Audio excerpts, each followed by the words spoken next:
श्री कार्तिक महात्म्य।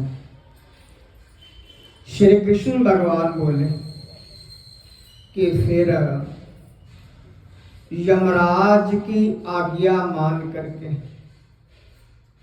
प्रेतराज ने धनेश्वर को नरक दिखाए और बोला कि हे धनेश्वर, इस भयंकर घोर नरकों को देखो कि जो लोग भोजन के समय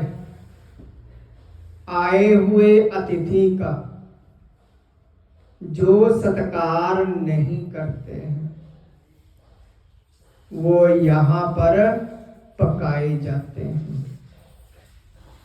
अब 42 प्रकार के रौद्र नाम के नरकों को देखो कि इच्छा रहित पाप किए जाते हैं, वह सुख, और जो इच्छा पूर्वक पाप किया जाए उसे गीला कहते हैं।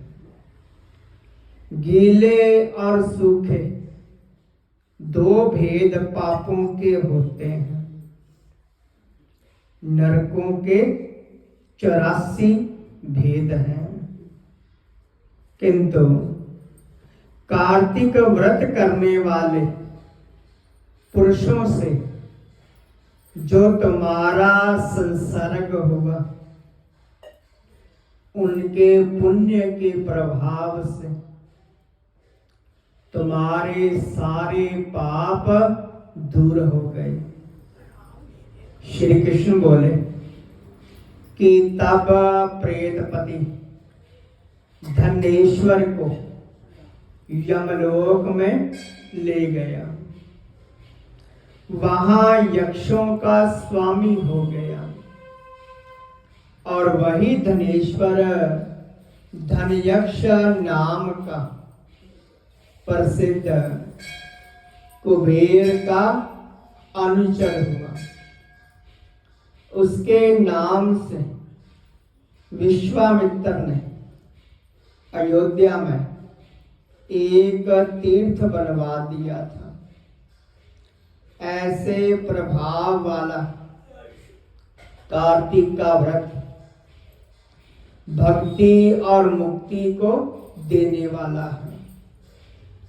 जो पापी इस महीने व्रत नियम करते हैं, दान करते हैं, और जो मनुष्य कार्तिक मास की कथा को सुनते हैं, उनके दर्शन करने वाले वो भी मुक्ति को प्राप्त हो जाते हैं। सूर्य जी बोले कि इस कथा को श्री कृष्ण भगवान ने सत्यभामा से यह कह करके संध्या करने के लिए राजभवन चले गए। इस प्रकार मैंने कार्तिक महात्म का प्रभाव आपसे कहा है। ये विष्णु को प्रसन्न करता है और भक्ति को देने वाला है। हरि का जागरण, प्रातः स्नान, तुलसी सेवन, उद्यापन, दीपदान, ये ही कार्तिक के व्रत हैं। इन पांचों प्रकार का व्रत आपसे कहा है। इसको कार्तिक में करने से भक्ति और मुक्ति मिलती है। ऋषि बोले कि विष्णु को प्रसन्न करने वाला विस्मयकारी ये कार्तिक व्रत पाप और दुख को दूर करने के लिए मोक्ष की और काम भोग की इच्छा करने वालों को अवश्य करना चाहिए। यदि इस व्रत में मनुष्य संकट में पड़ जाए, गहरे वन में फंस जाए या रोगी हो जाए, तो कार्तिक व्रत कैसे किया जाए? क्योंकि ये व्रत महाफल देने वाला है। सूत जी बोले कि इस प्रकार दृढ़ संकल्प वाला पुरुष आपत्ति में विष्णु या शिवजी के मंदिर में जाकर के जागरण करे। यदि तुलसी की पूजा ना हो तो भक्तों का पूजन करें, क्योंकि विष्णु भगवान अपने भक्तों के समीप ही रहते हैं।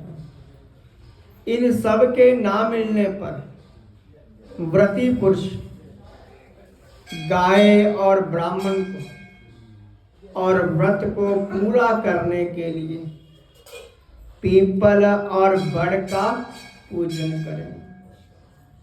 ऋषि बोले कि आपने बड़ और पीपल वृक्ष गाय और ब्राह्मण के समान श्रेष्ठ कहे। ये दोनों वृक्ष ही क्यों अधिक पूजनीय हैं? तो सूत जी बोले कि पीपल जो है वो विष्णु का रूप है, और जो बड़ है वो शिव जी का, और जो अक है वो ब्रह्मा का रूप है। तो ऋषि बोले ब्रह्मा, विष्णु और महादेव ये वृक्ष रूप में कैसे हो गए? सो हे धर्मज्ञ, ये हमें समझाइए। तो सूत जी बोले कि एक बार शिव और माता पार्वती कैलाश पर्वत पर विराजमान थे।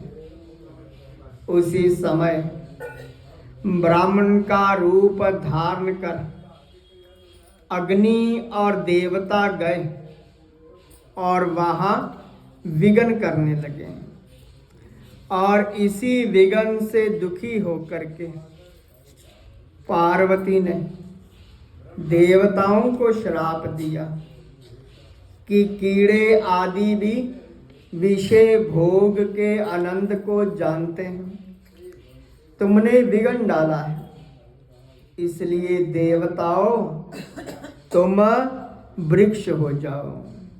सूत जी बोले कि इस प्रकार व्रती को इस श्राप से सारे देवता जो थे वो वृक्ष रूप हो गए।